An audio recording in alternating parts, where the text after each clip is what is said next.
America ने India को 57 FA-18 advance super hornet तैयारों की ऑफर की है। इस मरतबा बोइंग कंपनी ने तैयारों की फराहमी के लिए एक अच्छी तरह होमवर्क किया था और इन तमाम तैयारों को स्की जंप के प्लेटफॉर्म से उड़ाकर देखा गया था। उसकी बड़ी वजह यह थी कि अमेरिका में तमाम तैयारे जो हैं वो एक ख़ास सिस्टम के तहत काम करते हैं जो कि पूरी दुनिया में किसी के पास नहीं है। इसलिए स्की जंप से इस प्लेटफॉर्म से तैयारों को उड़ाकर देखा गया और फिर इंडियन नेवी को ऑफर की गई कि उनके पास ये अब कैपेबिलिटी है कि ये तैयारे अब स्की जंप से भी प्रवास कर सकेंगे। भारतीय बैरियर जो इस वक्त राफेल तैयारों की नेवल साथ को टेस्ट कर रही है और अपने तमाम मिग 29 के तैयारों को फारग करने के लिए मंसूबा बना रही है, उसके लिए ये अच्छी ऑफर है क्योंकि उसका मुल्की तौर पर तैयार करदा ताजीज़ तैयारा भी बुरी तरह नाकाम हो चुका है। फजाइया भी उसको लेने को तैयार नहीं है और नेवी भी उसको लेने को तैयार नहीं है और ये दोनों जगह पर बहुत बुरी तरह नाकाम हुआ है। इसलिए भारत को अपने वाहिद इन सर्विस तैयारा बरदार जहाज के लिए जदीद तरीन तैयारों की फौरी ज़रूरत है। भारत पहले इन सारे मिग 29 के तैयारों को अपग्रेड कराने के लिए कोशिश करने का सोच रहे थे और इनको मिग 35 के लेवल पर ले जाने का सोचा जा रहा था, लेकिन अचानक इस ऑफर के आने के बाद अब भारतीय एयरफोर्स सारे मिग फ्लीट को फारग करने का फैसला कर चुकी है, जिसका मतलब यह है कि भारत अब रूसी तैयारों को मुकम्मल तौर पर खैर बात कह देगा और वो मुकम्मल तौर पर अमरीकी और फ्रांसीसी तैयारों की तरफ चला जाएगा।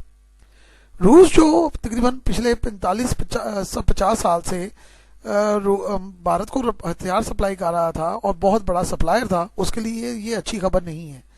लेकिन बहरहाल रूस के लिए ये अच्छी खबर हो या ना हो, लेकिन रूस के तल्लुकात अब दूसरी तरफ जा चुके हैं।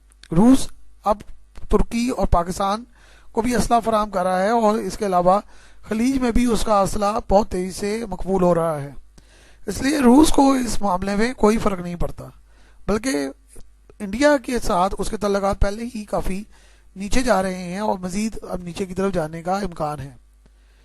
और ये हकीकत ये थी कि रूस मुकम्मल तौर पर अपने तल्लुकात इंडिया से इसलिए नहीं कम कर रहा था कि वो उसकी बहुत बड़ी मार्केट थी। अब अगर ऐसा हो गया और रूस को ये सोचना पड़ गया कि ये मार्केट भी जा रही है, तो उसको भारत के साथ तल्लुकात रखने की कोई ज़्यादा ज़रूरत भी ना होगी। भारत के लिए अमेरिकी टेक्नोलॉजी बहुत ही नहीं है। उसके तैयारे हासिल करना आसान तो है, लेकिन इनको रखना और उनको इस्तेमाल करना इंडिया के शिकस्त सिस्टम में मुमकिन नहीं है। इंडियन सिस्टम बहुत ही पुराना, दकियानूसी और ख़राब है। अब इन तैयारों को ख़रीद लिया जाए और इनको रूसी तैयारों पर रखा जाए तो ये किस तरह हैंडल होंगे। बोइंग कंपनी ने इन तैयारों को स्की जंप जो प्लेटफॉर्म है उस पर एवेल्यूएट तो किया है, लेकिन असल मसला ये है कि इनको रूसी तैयारा बरदार जहाज पर उड़ा कर नहीं देखा गया। ऑपरेशनल जो सूरत हाल है वो मुख्तलिफ है और टेस्ट बहरहाल काफ़ी हद तक मुख्तलिफ होते हैं।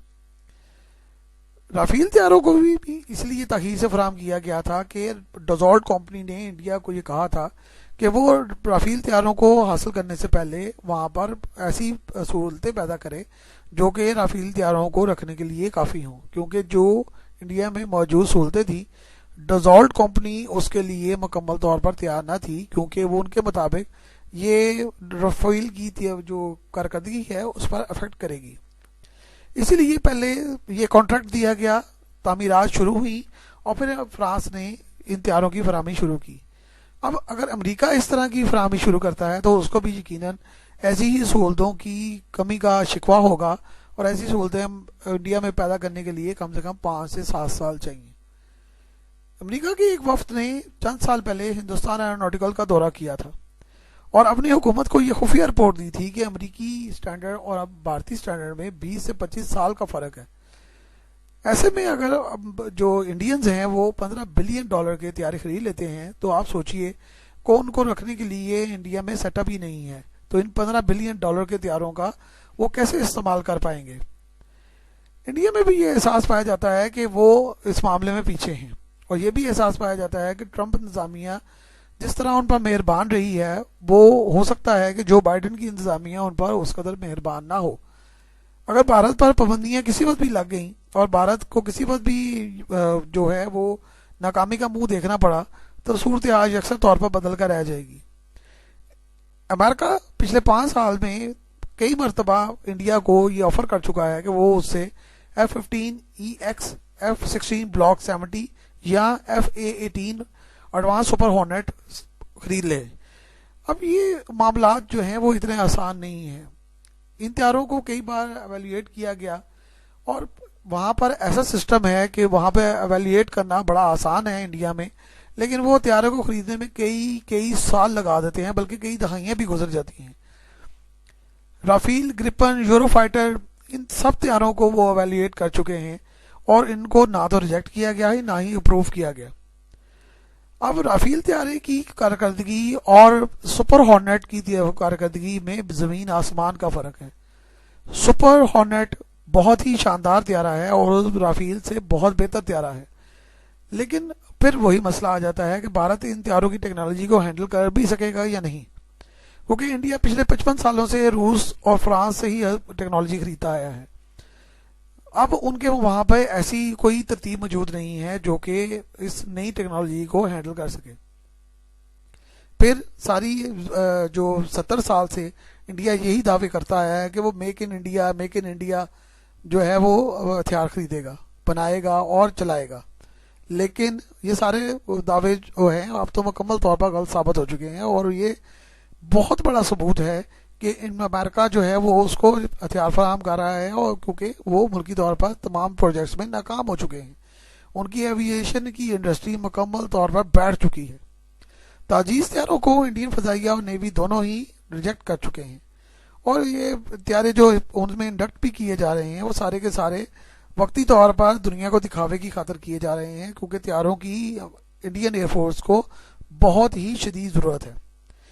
ऐसे में अमरीकी तैयारों के लिए सेटअप बनाना और इनको चलाना बहुत ही वक़्त तलब काम है। अमरीकी तो F-35 तैयारों को भी इंडिया को देने को तैयार हैं और उनको भी स्की जंप से उड़ाकर देखा गया है और उसका कामयाब तजुर्बा किया गया है और भारत को ये ऑफर की गई है कि चंद सालों में वो भारत को F-35 तैयारे देने पर भी तैयार है। लेकिन अब बात फिर वही आ जाती है कि अगला सेटअप इस काबिल हो कि वो उसको अपने आप अंदर अब्जॉर्व कर सके। दरअसल अमेरिका चीन के खतरे के पेश नज़र इंडिया को हर सूरत तैयारी की हालत में रखना चाहता है, लेकिन जंग तो बहरहाल उन्होंने खुद ही लड़नी है। इंडिया अगर इस जंग के लिए खुद ही तैयार नहीं होगा और रेडी नहीं होगा और उसके लिए मुकम्मल तौर पर जो है वो तैयारी नहीं करेगा, तो हथियार तो जितने मर्जी ले लें लेकिन वो किसी काम के नहीं है। इस वक्त बोइंग कंपनी भारतीय फौज को वसी पैमाने पर हथियार फराहम कर रही है और उनके लिए बहुत ही बड़ा मौका है कि वो खूब पैसे कमा सके। C-17 ग्लोबमास्टर ट्रांसपोर्ट तैयारे, Apache attack helicopter, Chinook utility helicopters, P-8I जासूसी हेलीकॉप्टर सभी बोइंग कंपनी ने इंडिया को फराहम किए हैं और बोइंग कंपनी ने अपना बहुत बड़ा ऑफिस जो है वो इंडिया में खोल लिया है। भारत बोइंग कंपनी का बहुत बड़ा और पुराना खरीदार है। 2005 में बोइंग कंपनी को 68 नए बोइंग एयरलाइंस की खरीदारी का जो है वो ऑर्डर दिया गया, जो आज तक बहुत बड़ा एक वर्ल्ड रिकॉर्ड है। इसी कंपनी ने 2019 से 2038 का जो अपना जो लेआउट बनाया है और इंडिया से कमाई का जो खाका बनाया है उसके मुताबिक वो इंडिया से 770 अरब डॉलर का बिजनेस हासिल करने का प्लान रखते हैं। इसके बावजूद ये बात बहुत मुश्किल नजर आती है कि बोइंग कंपनी भारत को टेक्नोलॉजी भी ट्रांसफर करे। उसकी बड़ी वजह यह है कि वो टेक्नोलॉजी के चोरी होने, टेक्नोलॉजी के गलत इस्तेमाल और टेक्नोलॉजी को उस तरह तैयार करने के लिए ना कर सके जो कि अमेरिका का स्टैंडर्ड है, तो बोइंग कंपनी का नाम खराब होगा। इसलिए अभी तक टेक्नोलॉजी की फराहमी की कोई बात नहीं हुई। एक निजी कंपनी इंडिया को जो ये सारे जो सहूलतें हैं वो दे रही है और भारतीय बहरिया अब चाहती है कि वो अपने दूसरे जो त्यारा बरदार जहाज है वंकरत 2 वो भी मुल्की तौर पर तैयार कर ले और उसमें भी ये त्यारे खड़े कर दे। अब मसला फिर वही आ जाता है कि ये त्यारा बरदार जहाज बनेगा तो वहां पर त्यारे खड़े होंगे, क्योंकि ये त्यारा तो त्यारा बरदार जहाज पिछले 10 साल से बन रहा है और अब अगले 5 साल तक इसके बनने की कोई उम्मीद नहीं है। और भी ये जो एयरक्राफ्ट कैरियर है वो तैयारी के मराहल में है और इंडिया के जो टेक्नीशियन है वो हर साल नई जो है वो तारीख दे देते हैं कि जी ये इस तारीख को बन जाएगा। इस सूरत हाल में वाज़ेह है कि भारत इन तैयारों की खरीदारी करके ज़मीनी बेस से ही इस्तेमाल करेगा। उससे ये बात भी साबित होती है कि इंडिया की अपनी एविएशन इंडस्ट्री मुकम्मल तौर पर नाकाम और ख़त्म होने को खड़ी है।